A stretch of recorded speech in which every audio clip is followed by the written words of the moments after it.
Karaland présente Karo Coco Park, votre parc de loisirs et de détente. Jardin créole, toboggan géant, activités aquatiques et terrestres vous apporteront à la fois sensations, adrénaline et décontraction.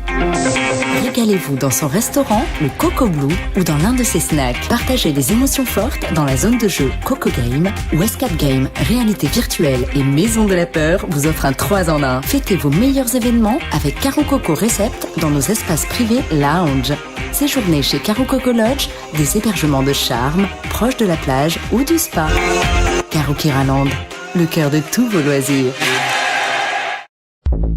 Mayotte, actualité. Pour l'édition du jour, nous parlerons des fausses alertes à la bombe de vendredi dernier, nouveau commandant à la brigade de Koungou, indexation des salaires, grève à la STM et nous finirons avec l'élection du nouveau maire de Dzaoudi, l'abattoir. Mais tout d'abord, à la une de ce journal, à défaut de pluie à proprement parler, cette pluie de fausses alertes à la bombe vendredi dernier. En effet, vendredi matin a été particulièrement agité et plusieurs emails d'alerte à la bombe simultanés ont été adressés aux autorités. Par précaution, les autorités ont été contraints de fermer et évacuer les lieux concernés et de fouiller de fond en comble avant de pouvoir les rouvrir. Il s'agit du collège de Kwalé, des établissements de Sada, Koungou, Chirongi, Bandrélé et Akwa. Le préfet de Mayotte a très rapidement expliqué que, je cite, les différents sites ont été évacués, un périmètre de sécurité a été mis en place autour des zones touchées. De nombreux moyens de contrôle et de vérification sont engagés par les forces de sécurité intérieure afin de prévenir tout risque éventuel. Fin de citation. Le préfet de Mayotte, Thierry Suquet, appelle la population à garder le calme et condamne ces fausses alertes à la bombe pouvant créer des troubles à l'ordre public. Des enquêtes sont en cours pour en identifier le ou les auteurs et d'ores et déjà il semblerait que ce ne soit pas le même auteur pour les alertes à l'aéroport de Mayotte il y a une dizaine de jours. Et nous restons dans le domaine de la sécurité avec la prise de commandement à la tête de la gendarmerie départementale de Koungou. Vendredi dernier s'est déroulée à Koungou la cérémonie pour officialiser la nomination du commandant Olivier Lebrissec à la tête de la compagnie de gendarmerie départementale de Koungou en présence du député Mansour Kamardine et de Echati Issa, la conseillère départementale du canton. Olivier Lebrissec a débuté sa carrière en 2000 en intégrant la gendarmerie mobile en tant que sous-officier à l'escadron d'Orange. Il a ensuite passé 3 ans en Guadeloupe avant de rejoindre la gendarmerie de Dunkerque, puis la Guyane. Ensuite, il a réussi le concours pour devenir officier. Il a pris le commandement du peloton d'intervention de l'escadron du Havre pendant 4 ans, puis il a été commandant en second de la compagnie de Saint-Quentin. Olivier Lebrissec était par ailleurs déjà venu à Mayotte en tant que gendarme mobile pendant 3 mois en 2019. Cela lui a permis de se familiariser avec les problématiques du territoire qui, selon lui, restent à peu près les mêmes à ce jour. Social, l'intersyndicale de la fonction publique souhaite fixer le cap concernant les négociations sur la hausse de l'indexation à Mayotte. Nous vous en parlions dans nos précédentes éditions. Lors de sa visite à Mayotte, le ministre Philippe Vigier avait accepté un entretien avec l'intersyndicale de la fonction publique. À l'issue de son entretien avec les syndicalistes et y compris sur les zones de Kwesi TV, le ministre a confirmé son engagement concernant l'augmentation du taux d'indexation à Mayotte. Et compte tenu des conditions de vie difficiles à Mayotte, pour l'intersyndicale, l'alignement du taux d'indexation n'est plus d'actualité. Elle demande une augmentation supérieure à celle accordée aux autres territoires ultramarins. Or, le ministre a d'ores et déjà précisé qu'il rouvrait le dossier, mais que, je cite, la question de l'indexation ne fera pas l'objet d'une décision finale à la fin du mois de novembre, car c'est un sujet interministériel. Fin de citation. Le ministre souhaiterait étudier la question de l'indexation dans son ensemble et dans le cadre de la loi Mayotte. La réouverture des négociations sur ce point est certes une avancée majeure, mais sans avancée d'ici janvier 2024, l'intersyndicale envisage de mobiliser à nouveau les agents publics. Et comme on dit chez nous, Jishtema, les agents de la STM ont débrayé vendredi. Ils réclament de l'eau dans les barges. En effet, les services techniques de la STM ont déclenché un mouvement de grève dès vendredi matin pour 2 causes principales. Dans un premier temps, les agents de la STM dénoncent les problématiques liées au management avec le nouveau directeur. Ce dernier imposerait des méthodes de travail qui ne conviennent pas aux agents. C'est la raison pour laquelle laquelle, tôt le matin, les portes du site de Dzaoudzi ont été cadenassées. Et si la grève devait durer, cela pourrait aussi impacter les forces de l'ordre, puisque les bateaux de la marine, de la police et de la gendarmerie, notamment les intercepteurs de la lutte contre l'immigration clandestine, sont entretenus sur ce site bloqué. Deuxièmement, toujours vendredi dernier, les agents conducteurs ainsi que le personnel embarqué des barges ont débrayé vers 11h30 pour réclamer de l'eau potable dans les barges ainsi que pour les toilettes des passagers. À suivre donc.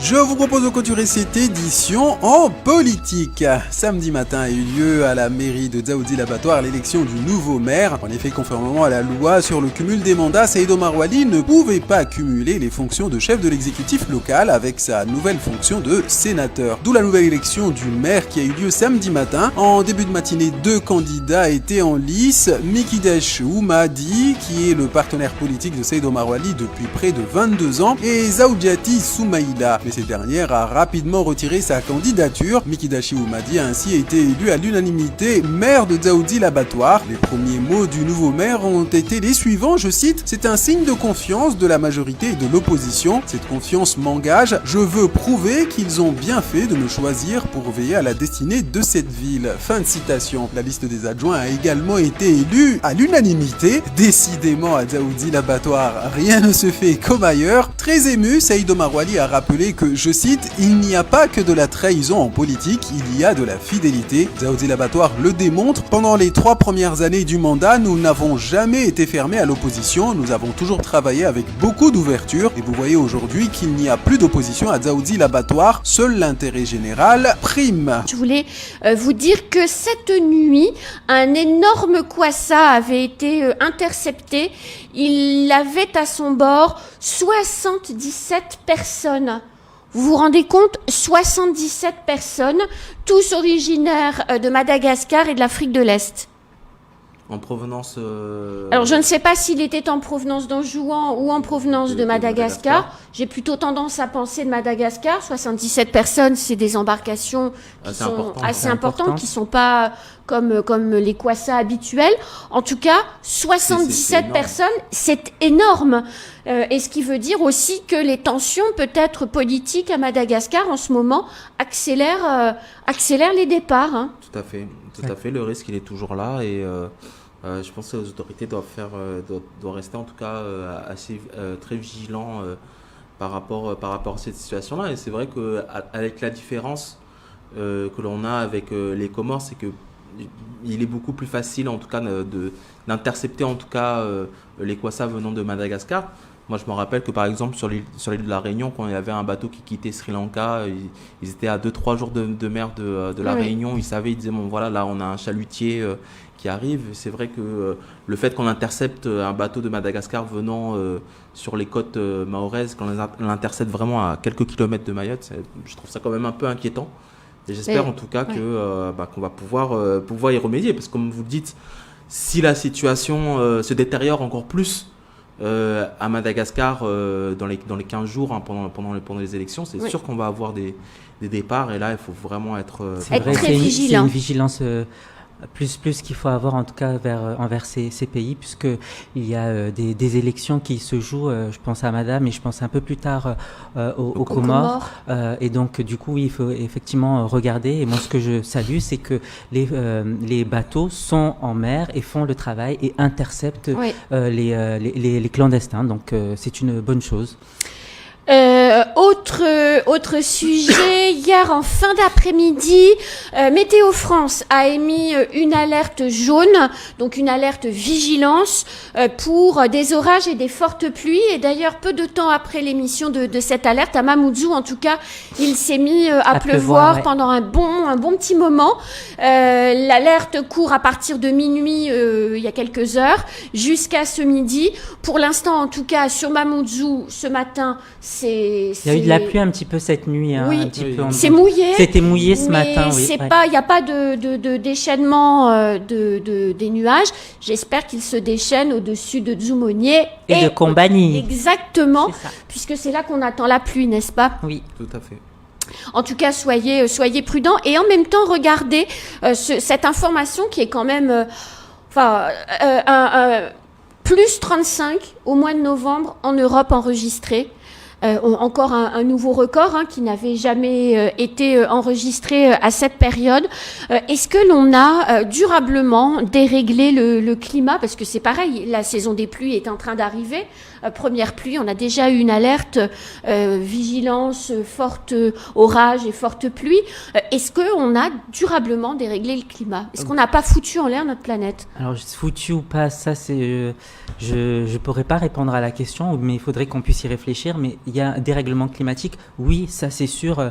Les analystes, les personnes en tout cas spécialisées le disent. Et la conséquence, c'est que il y a un peu plus de sécheresse un peu partout, le manque d'eau. Et moi, la réflexion, c'est se dire qu'il faut commencer à réfléchir à comment on peut avoir en fait de l'eau sur l'ensemble du territoire, alors que ça soit à Mayotte, mais partout, parce que dans d'autres, c'est un peu plus. Voilà, la Réunion, c'est pareil. Quand on regarde la Guadeloupe, c'est pareil. Voilà, ces questions-là, il faut commencer à se le poser. Et quand on regarde à Mayotte, là, il y a quelques années, à cette même période, on avait de la flotte. On avait 20 kilos, excusez-moi du terme, de flotte. Aujourd'hui, c'est pas le cas. On a quelques gouttes, et donc il faut vraiment se poser les questions pour pas que demain on dise oui, comment on fait, Vous voulez dire par là changer notre logique de réflexion sur la production d'eau potable dans les territoires insulaires en quelque sorte? Mais bien sûr, il faut poser le constat et dire que l'eau qu'on avait il y a 3-4 ans, c'est pas la même qui arrive en fait sur le territoire, et donc dans ce cas-là, de pouvoir anticiper et réfléchir, dire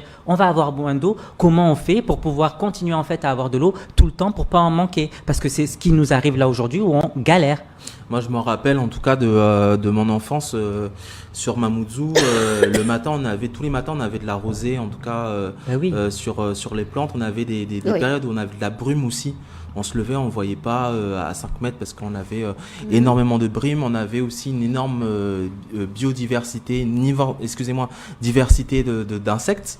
Quand on roulait en voiture, on avait les insectes qui venaient. Oui, alors là, il y a la démoustication aussi qui joue maintenant. Les pare-brises, oui, mais je pense qu'il y a aussi la question de la destruction. En tout cas, on avait des forêts qui étaient vraiment luxuriantes. Mais c'est ce que j'allais dire. Donc, avant la déforestation, il y avait tout ça. Voilà, donc non, clairement, je pense que l'homme a énormément agi sur sur l'environnement et a détruit les forêts, malheureusement a détruit la biodiversité. Mais c'est vrai que quand je regarde en tout cas les images de Mayotte d'il y a un siècle, on retrouve des photos et on voit que l'île c'était désertique, il y avait pas d'arbres. Et moi vraiment c'est des photos qui me frappent, c'est que entre un siècle, il y a la nature a repris ses droits, les gens ont replanté, et on voit que la nature s'est tout simplement refaite. Donc je pense que même si on détruit la nature, en tout cas il faut absolument lutter pour la reconstruire. Et pouvoir replanter. Et replanter, tout à fait. Allez, je vous propose qu'on passe à la revue de presse. Optez pour la gamme de produits biodégradables pour le bien de Mayotte. Rendez-vous chez Odim, votre partenaire pour votre restaurant, vos fêtes et vos mariages. Retrouvez votre programme avec l'offre SFR La Carte Fayda 6 pour téléphoner en illimité. SFR, enjoy. C'était votre programme présenté par votre agence Corsair Mamoudzou. Corsair, voyagez en bonne compagnie.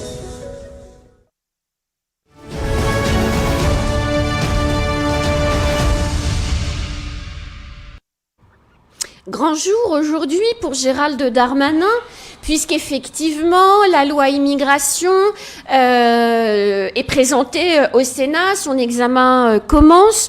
On lit ici et là dans la presse que cet examen va durer au Sénat, va durer 5 jours et 4 nuits. Non-stop, que donc effectivement les uns et les autres sont invités à ne pas dormir. Gérald Darmanin a d'ores et déjà dit qu'il serait présent dans l'hémicycle pendant tout l'examen. En effet, il joue quand même gros parce que l'Élysée le laisse faire. Il n'a pas forcément Elisabeth Borne avec lui, qui lui met un peu des bâtons dans les roues, notamment avec ce fameux article 3. Il se dit ici et là qu'il aurait négocié, notamment ce week-end, avec les centristes, un accord sur cet article 3 avec une rédaction en fait qui vide l'article 3 de sa substance en réalité pour limiter considérablement la régularisation des travailleurs sans papier, et que c'est ce qui se dit dans les rumeurs, qu'il est très serein parce qu'effectivement, avec l'accord scellé avec les centristes, la rédaction de ce fameux article 3 devrait contraindre quelque part les LR à voter le texte, puisque difficile de ne pas voter pour un article vidé de sa substance quand l'ensemble de la loi est attendu par les Français. En revanche, côté Mayotte, on ne sait toujours pas ce qu'il y a dans cette loi et qui nous concerne. Est-ce que vous en savez quelque chose ?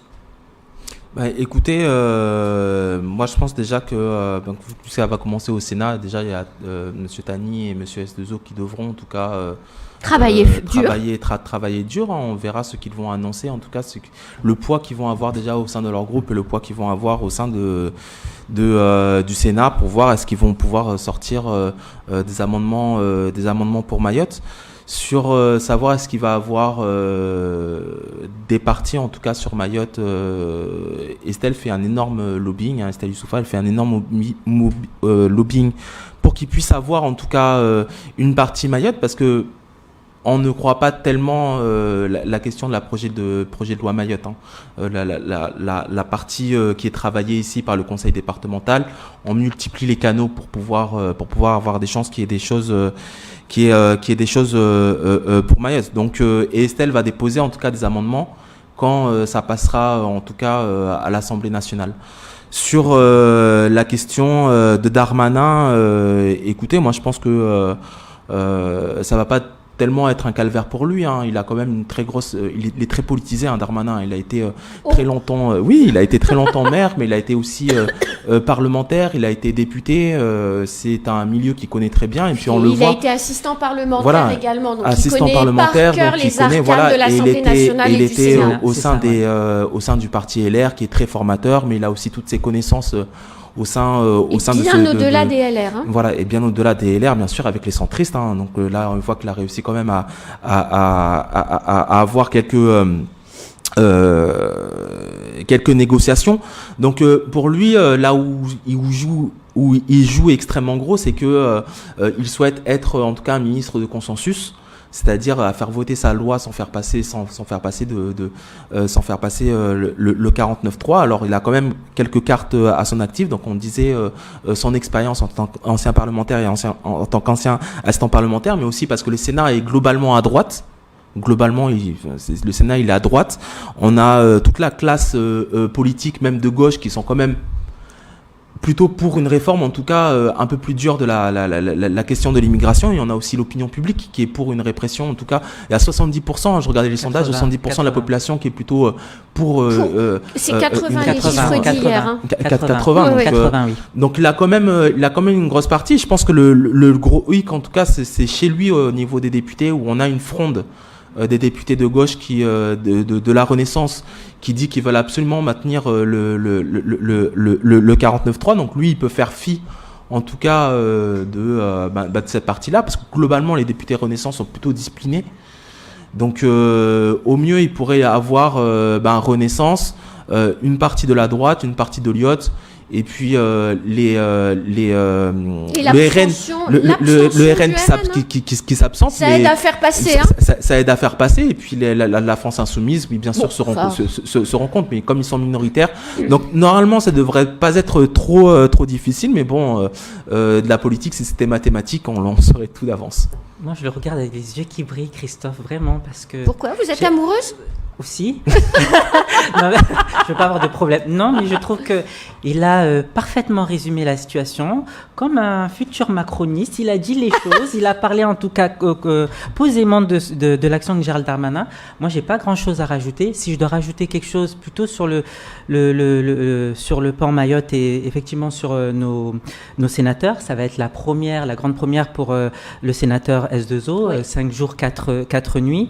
Bien sûr que nos sénateurs déposeront des amendements pour mais Mayotte. Déjà, qu'est-ce qu'il y a dans le texte pour Mayotte? C'est ça le point, en fait. Il y a des sujets, en tout cas, qu'on connaît sur le territoire et qui nous concernent particulièrement. La question des mineurs étrangers qui sont admis sur le territoire et qui ont besoin, en fait, de bouger. La question des mineurs étrangers qui sont délinquants et qu'on peut pas refouler qu'on peut pas expulser. La question du droit du sol. Du droit du sol. La question de la reconnaissance de paternité. Tout ça, ce sont des leviers qui vont permettre, en fait, de lutter contre l'immigration, et je ne doute pas que nos sénateurs vont déposer des amendements dans ce sens. En tout cas, ont écouté suffisamment les Mahorais mais moi, pour pouvoir le remonter. Ce que j'espère, c'est que avant même d'amender sur ces sujets-là, c'est que ces sujets-là sont dans le texte de loi. O News Radio sur outremernews.fr.